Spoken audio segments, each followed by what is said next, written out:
Bonjour tout le monde, je m'appelle M. Papi Tamba, kabyliste permanent. Il y a moins de 3 semaines de cela, je crois, même moins de 2 semaines, j'ai suivi dans son discours sur l'État et la nation le chef de l'État faire des éloges à M. Gilles Alinguete, qui a la charge de l'inspection générale des finances.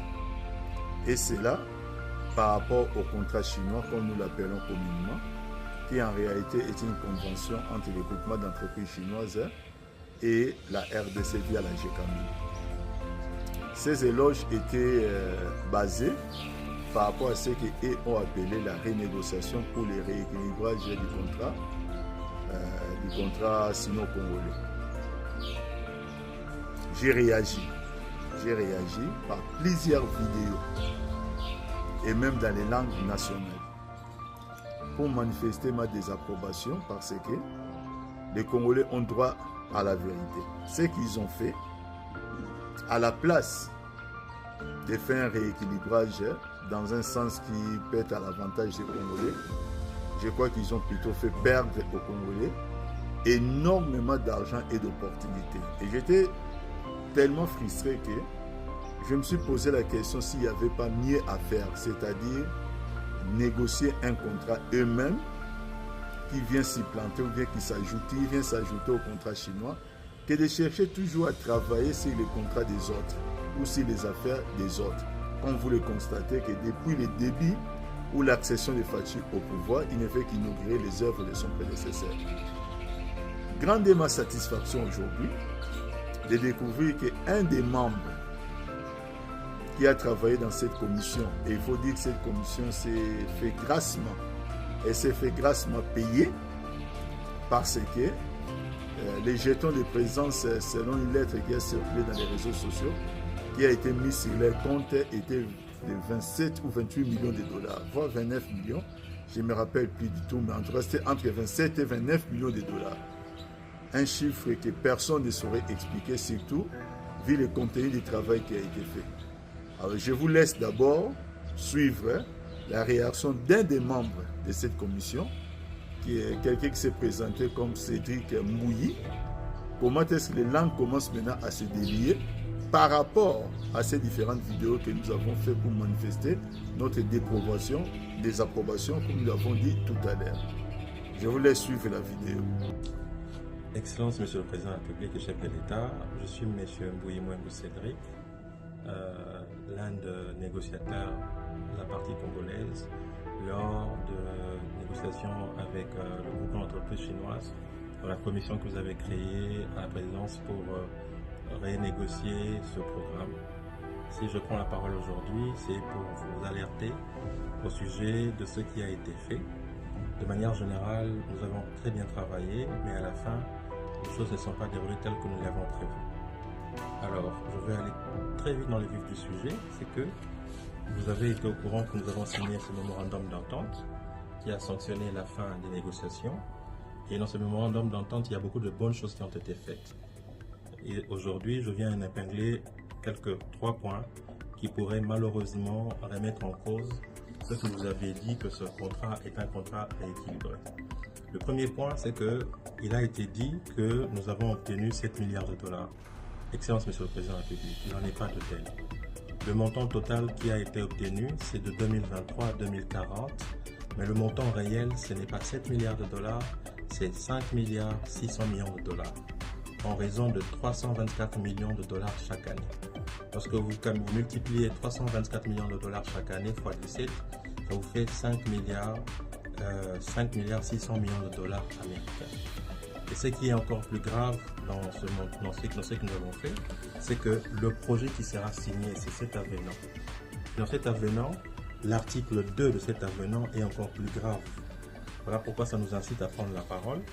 Cet avenant dit que le montant total du projet reprend les dépenses jusqu'à la fin, comme il dit jusqu'à la fin de la convention de collaboration, le montant d'investissement pour les infrastructures devrait atteindre 7 milliards de dollars américains, en ce compris les investissements d'infrastructures déjà réalisés, principal et intérêt, tous les coûts et les dépenses acceptés par les parties, ainsi que tous les paiements éventuels d'impôts, droits, taxes douanières et dépenses qui auraient été payés par la JV minière.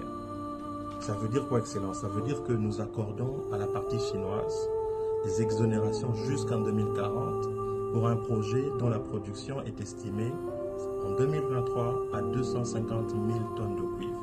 Pour juste vous donner un exemple, c'est que Tanke Fongome Mining, qui a produit 260 000 tonnes de cuivre en 2023, a payé 935 millions de dollars d'impôts et des taxes. Et nous avons calculé cela, c'est que si cet accord est signé en l'état, la partie chinoise va gagner sur les 17 ans près de 8 milliards de dollars d'impôts et de taxes. Ceci est un contrat léonin, Excellence, Monsieur le Président. Si nous leur accordons cela, non seulement que les gens diront que ce que vous avez dit de bon cœur et de bonne foi, ce n'était pas vrai. Voilà pourquoi aujourd'hui nous prenons la parole pour vous avertir. Et la deuxième chose, c'est que, c'est que la fiscalité de ce projet, les dépenses fiscales, c'est un cadeau que nous accordons à la partie chinoise. Or, si nous avions évalué cela, nous aurions dû les incorporer dans le montant final, ce qui pourrait faire de l'enveloppe de 12 milliards de dollars. Troisième de chose, pour aller très vite, c'est que dans ce contrat, dans le projet d'avenant ici, il n'y a aucune clause de répartition de travaux d'infrastructure. Dans aucun pays, même chez nos voisins angolais, lorsqu'ils ont signé le contrat avec les Chinois, ils ont inclus des clauses de partage de contrats de travaux d'infrastructure. Vous êtes en train de vous battre pour que les Congolais, vous avez réhabilité l'IBTP, vous avez réhabilité l'ISTA, pour que nos ingénieurs, pour que nos sociétés aient accès à des marchés.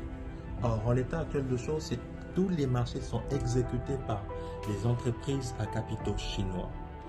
Alors qu'il fallait prévoir une clause 60% pour les travaux d'infrastructure pour la partie chinoise, 40% de contrat de travaux d'infrastructure pour la partie congolaise. 2, il faut qu'il y ait les clauses de transfert des technologies excellence. Il est anormal que les Chinois exécutent les travaux, même les travaux pour piloter des engins. C'est anormal. Et enfin, ce qui est encore plus grave, c'est que ces Chinois-là exécutent même la partie liée à la sous-traitance à l'intérieur. Et c'est là où vous avez vu qu'il y a eu une tollée récemment sur la sous-traitance même au niveau de Sicomine. Ce qui, aujourd'hui, on a la respect l'a effleuré, où il y a des entreprises chinoises qui s'accaparent tous les marchés de contrats de sous-traitance là-bas. Et nous savons, pour avoir travaillé à l'intérieur, qu'une bonne partie de cet argent-là finançait le camp d'autrefois du régime passé, et ils gonflaient le montant de chiffre d'affaires pour que ça finance les camps du régime passé, les partis politiques et même les activités privées du président sortant. Et enfin, nous sommes, en tant que Congolais, nous avons travaillé pour que nous puissions vous donner des recommandations. Par rapport à cela, nous avons été l'auteur de cet acte, qui est une proposition de la signature d'un accord cadre de partenariat stratégique global. Je crois que vous venez de suivre la déclaration d'un membre de cette commission. Là, ce n'est plus Papi Tamba qui a parlé. Mais il y a un hic. Il y a un hic.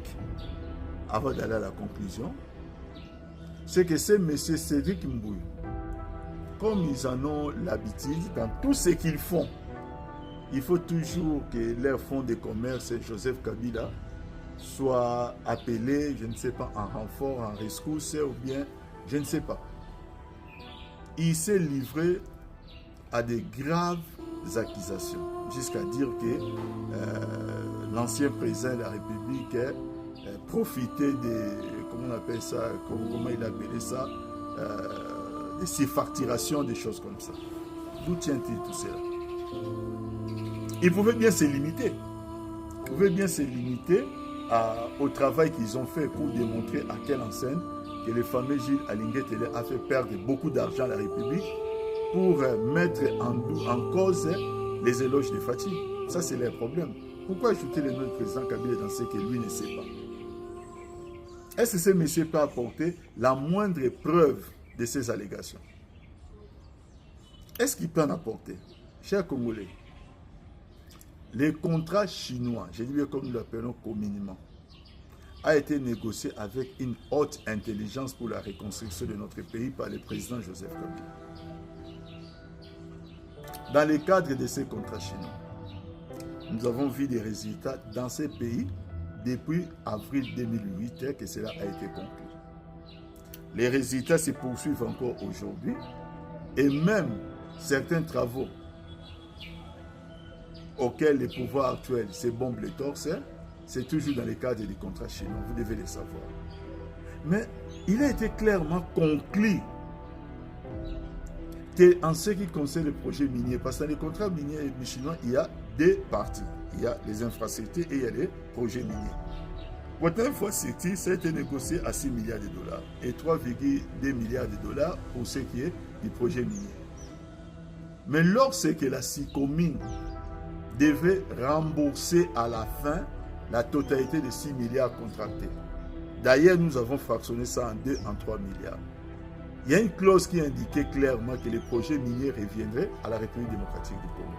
Avec leurs fameuses renégociations, ils ont étendu les projets jusqu'à 2040.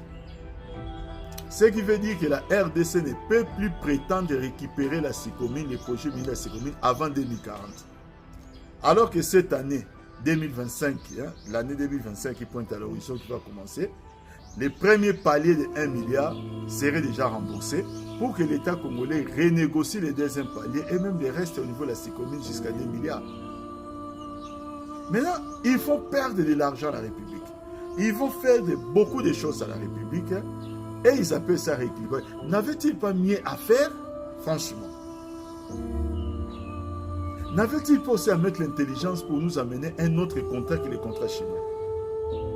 Regardez ce que les pays perdent. Et les alertes commencent à venir d'eux-mêmes. Maintenant, où est-ce que Gilles Alinguet ne peut pas encore mettre les éloges des Fachi? Qui nous le disent en âme et conscience. Je vais programmer une série d'émissions télévisées. J'ai fait des vidéos, certes, mais je vais dans les langues, plutôt dans la langue nationale, dans les langues nationales, je parle du Congo, je parle aussi lingala, dans les langues nationales dont j'ai la maîtrise, ainsi que la langue française, je vais initier début 2025 une série d'émissions parce que les Congolais ne doivent pas indéfiniment être dupés par des cadiochères. Donc retenez une chose, c'est que c'est M. Frédéric Mbouyi s'est livré tout simplement à la propagation des faux bruits. Merci beaucoup.